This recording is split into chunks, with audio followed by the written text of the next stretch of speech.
think about a book that you've read recently. Now turn to the person next to you or at your table and tell them every word from that book. Can you do it? No. You can't recite the whole book to them? No. Why not? That's a lot of words. It's a lot of words. It takes too long. Our memory? What? Your memory, right. That's not what you remember from a book. You don't remember every word. What do you remember from it? The important events. Good, the important events. Good. What else? Remember one of the bad guys exploded? Is that count? Yeah, a big event from the bad guy exploding. Anyone else? Yes. Events that you like or like that catches your attention. That catches your attention. Good. One more. The problems that the character has to face. Good.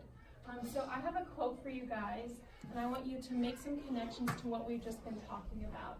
This is from a famous poet, Maya Angelou. She said, "I've learned that people," you guys see that? Sorry. "I've learned that people will forget what you said, people will forget what you did, but people will never forget how you made them feel."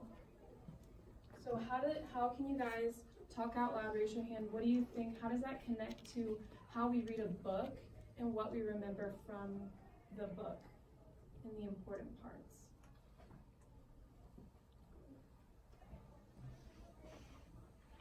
What do you think?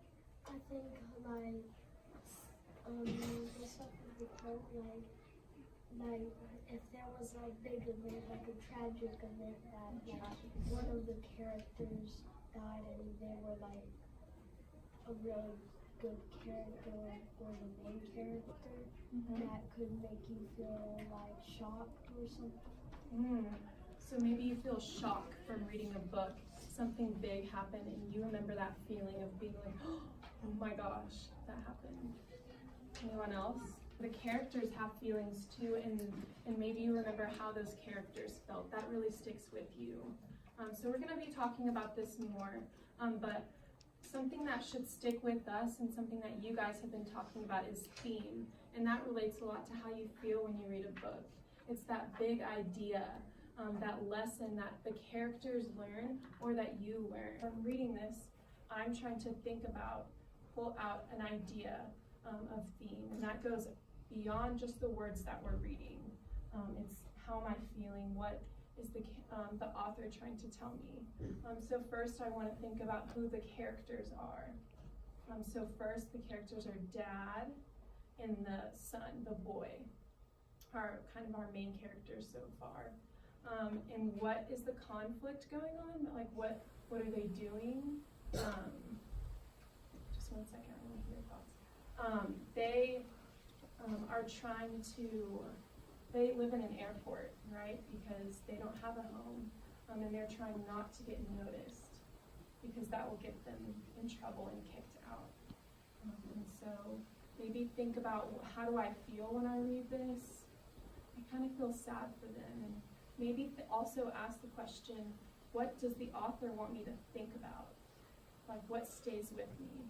When I read this, something that stays with me is that the dad and the son, they have to be very smart and very alert about what they do.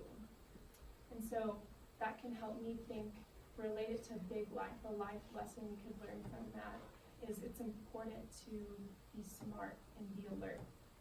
So that's one theme that you could pull away from reading this. And it's important when we do that is that we connect it back to the text. When you guys are writing and you're making responses and connections, you need to make sure to go back and explain, give reason for what you're doing. So I could say, I learned the theme from this is that it's important to be smart and to be alert. And I know that because Dad and the son, they sleep sitting up, they use different airport areas, and they know other people there, but they don't sit together. And the dad even says that there are rules, right? One of them has rules, and he sees other people being kicked out.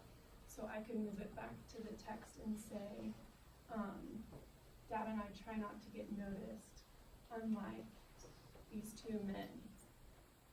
And so when we're doing that, I also want you guys to not only think about, okay, this is the theme, I see it in the text here, this is what supports it. I want you to think about what are other places that you've been reading, maybe even TV shows or videos, or other places that you have seen this lesson, maybe in your own life, in your own experience.